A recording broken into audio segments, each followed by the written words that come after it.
اب میں نے اس گناہ کی معافی کے لیے ارادہ کیا ہے کہ 25 لاکھ روپے سے ایک مسجد اور مدرسہ بنواؤں گا۔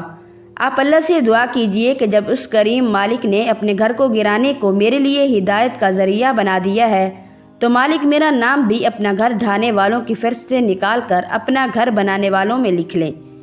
میں نے مولوی صاحب سے کہا کہ آپ میرا کوئی اسلامی نام بھی رکھ دیجئے۔ مولوی صاحب نے مجھے فون پر مبارکباد دی اور دعا بھی کی اور میرا نام محمد عمر رکھا۔ میرے مالک کا مجھ پر کیسا احسان ہوا! اگر میرا رواں میری جان، میرا مال سب کچھ مالک کے نام پر قربان ہو جائے تو بھی اس مالک کا شکر کیسے ادا ہو سکتا ہے کہ میرے مالک نے میرے اتنے بڑے ظلم اور پاپ کو ہدایت کا ذریعہ بنا دیا۔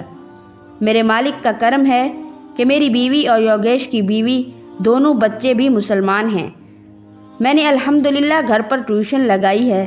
ایک بڑے نیک مولوی صاحب مجھے مل گئے ہیں۔ وہ مجھے قرآن بھی پڑھا رہے ہیں اور سمجھا بھی رہے ہیں۔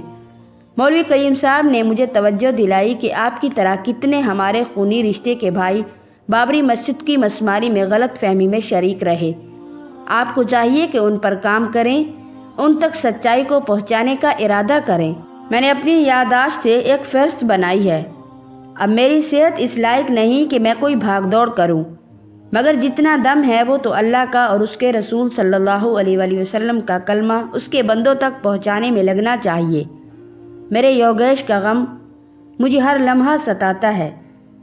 مرنا تو ہر ایک کو ہے، موت تو وقت پر آتی ہے اور بہانہ بھی پہلے سے طے ہے، مگر ایمان کے بغیر میرا ایسا پیارا بچہ جو مجھ جیسے ظالم اور اسلام دشمن بلکہ خدا دشمن کے گھر پیدا ہو کر صرف مسلمانوں کا دم بھرتا ہوا اسلام کے بغیر مر گیا، اس بچے کا حق ادا نہ کرنے کا احساس میرے دل کا ایسا زخم ہے جو مجھے کھائے جا رہا ہے۔ ایسے نہ جانے کتنے جوان بوڑھے موت کی طرف جا رہے ہیں، ان کی خبر لیں۔ ناظرین، دعا ہے کہ اللہ تبارک و تعالی ہمیں دین اسلام سمجھنے کی توفیق عطا فرمائے، ہمیں نبی کریم صلی اللہ علیہ وآلہ وسلم کے نقش قدم پر چلنے کی توفیق عطا فرما کر ہمارا خاتمہ ایمان پر فرمائے، آمین ثم آمین۔ ناظرین، آپ سے گزارش کرتے ہیں اس واقعہ کو جتنا ہو سکے صدقہ جاریہ سمجھ کر شیئر کریں، شاید کوئی راہ راست پر آ جائے، کوئی اس واقعہ سے متاثر ہو کر ایمان کی دولت کسی کو نصیب ہو جائے تو آپ کو اس کا ثواب قیامت تک ملتا رہے گا۔ ناظرین، اللہ تعالیٰ کے 99 ناموں میں سے ایک نام کمنٹ باکس میں ضرور ٹائپ کریں۔